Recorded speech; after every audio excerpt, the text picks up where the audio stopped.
salue respectueusement. Je voudrais également saluer notre ami Jean-Pierre Correa,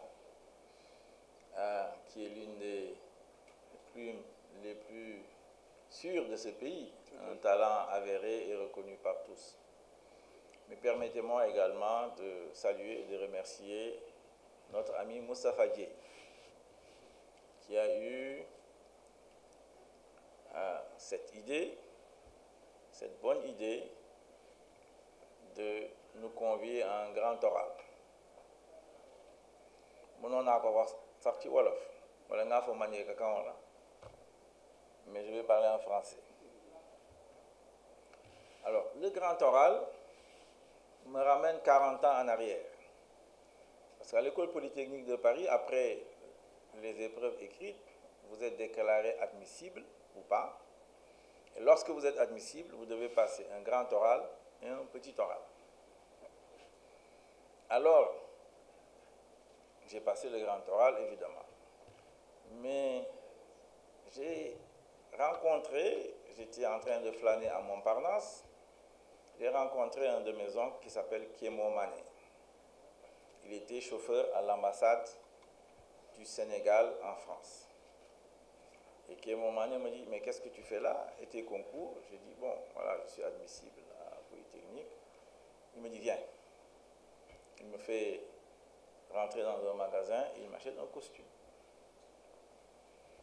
Il aimait bien les costumes, il savait vraiment bien s'habiller. Et c'est avec ce costume-là que j'ai passé le grand oral. Alors j'aurais aimé aujourd'hui porter ce même costume, mais entre-temps j'ai pris du ventre, donc je ne veux pas porter ce costume. Il m'avait porté bonheur.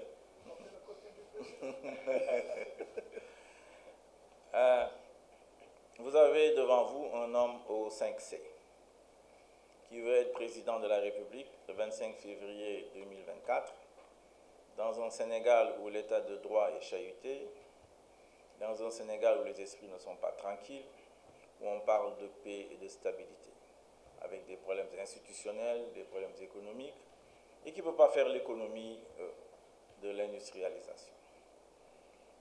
C'est comme constant, c'est comme cohérent, c'est comme crédible, c'est comme compétence, c'est comme confiance. Donc un homme constant en qui vous pouvez avoir confiance. Nous avons une vision du Sénégal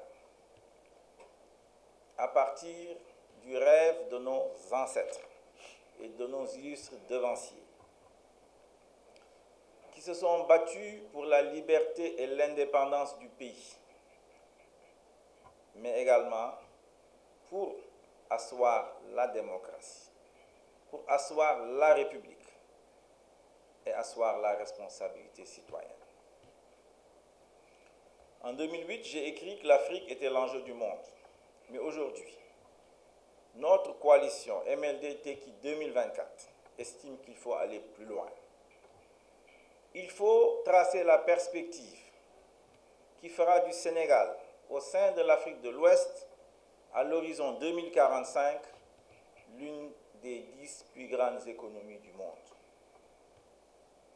C'est la perspective qui veut restaurer la grandeur du Sénégal, qui veut restaurer la dignité du Sénégal, le lustre d'antan du Sénégal, la gloire du Sénégal et la responsabilité historique du Sénégal.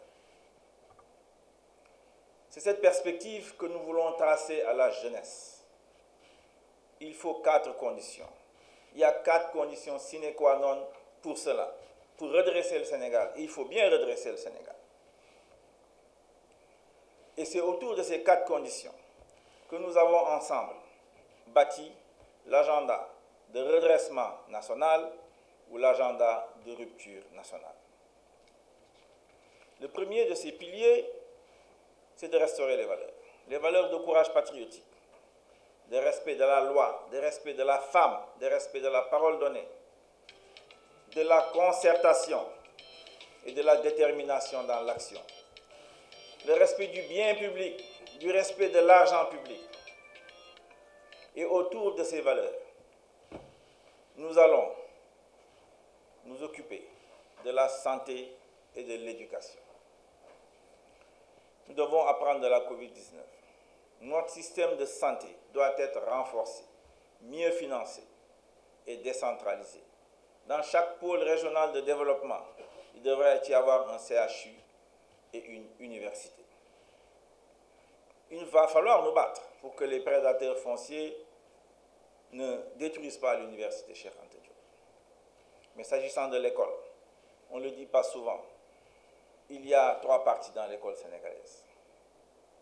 Il y a l'école de la République, celle qui dirige formellement le Sénégal en tout cas, qui regroupe à peu près 3 millions, un peu plus de 3 millions d'enfants. 1 million sont dans les daras et le reste, 4 millions, apprennent des métiers. Et demain, ils vont nourrir. Ce seront les bataillons des travailleurs des secteurs informels. Alors qu'il nous faut une citoyenneté sénégalaise. Voilà l'école sénégalaise. Et il va falloir qu'on y travaille. Il va falloir qu'on y travaille autour des langues nationales. Parce que dans les différentes écoles qui se forment, la langue n'est pas la même. Et face à tout ça, nous avons des solutions. Nous avons des propositions dans notre agenda de rupture nationale. Le second pilier a trait aux institutions. Sans institutions solides, point de développement. Il faut réconcilier les Sénégalais avec les institutions. La première institution, c'est l'institution président de la République. Le président de la République a trop de pouvoir dans ce pays. Il faut, dans le sillage des assises nationales, que je connais bien, j'y ai participé. J'ai participé à la rédaction finale du rapport général. J'ai participé à la charte de gouvernance démocratique des assises nationales. J'y crois. Je crois, toute modestie but, pouvoir dire que je suis certainement le seul candidat qui croit aux assises nationales et qui, pendant 10 ans, avec mon parti, a défendu les assises nationales partout. Réduire les pouvoirs du président de la République, oui. Dans le domaine de l'administration, par exemple, celle-ci, elle est trop politisée. Il y a trop de nominations du président de la République. Or, l'administration doit être neutre. Elle doit être efficace. Elle doit utiliser le numérique aujourd'hui pour se moderniser. Il nous faut absolument aller dans cette direction. Le président de la République, il faut encadrer ses pouvoirs dans la gestion des ressources naturelles, du foncier, des mines, de l'énergie. Mais nous allons plus loin que les assises nationales. Nous voulons que le président de la République soit justiciable. La haute trahison qui est dans la Constitution, on doit lui donner un aspect, on doit lui donner un contenu concret, discuté, légal, parce que voté à l'Assemblée nationale. Il nous faut aller courageusement dans cette direction et je suis prêt à me l'appliquer moi-même. Le président de la République ne doit plus être le président du Conseil supérieur de la magistrature, ni chef de parti. Toutes ces réformes, nous devons les faire dès 2024. L'Assemblée nationale n'a pas de règlement intérieur. L'Assemblée nationale, le mode de désignation des députés doit être revu. Le Raw Gadou, à mon avis, n'est pas juste. Il faut également nous attaquer aux mairies. Le règlement financier n'est pas bon. Réorganiser le territoire en pôles régionaux de développement, c'est indispensable dans ce pays. Le troisième pilier, c'est celui de l'économie. C'est pour dire la question centrale. Et dans le domaine de l'économie, tout le monde reconnaît que j'ai beaucoup travaillé dans le domaine de l'économie. D'une certaine façon, d'une certaine manière, j'ai quand même une autorité dans ces disciplines. Nous avons des solutions à proposer aux problèmes économiques du Sénégal. Tout le monde le sait.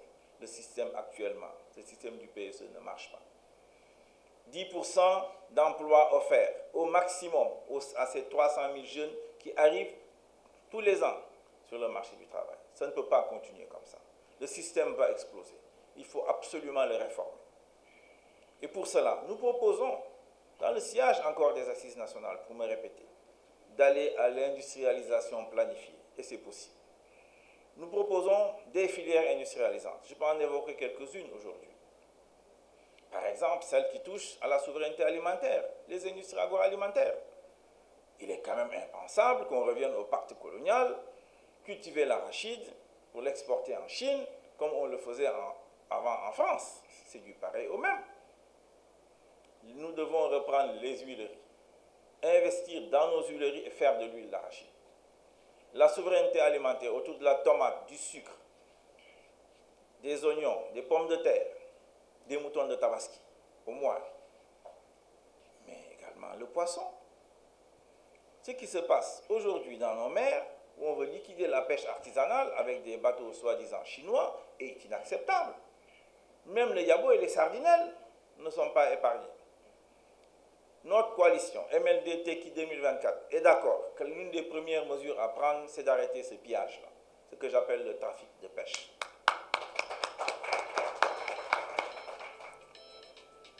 Les piroguiers qui ne trouvent plus de poissons dans nos mers, eh bien ces piroguiers-là se transforment évidemment en conducteurs des pirogues Barzac.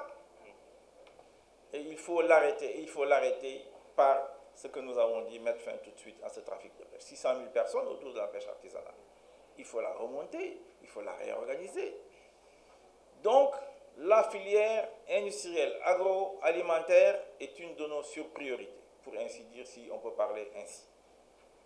Le textile, on savait faire du textile au Sénégal, la filature. On fait du coton, 20 000, 30 000 tonnes, alors que les autres pays de l'Afrique, en tout cas de l'UMOA, sont à 500 000 tonnes.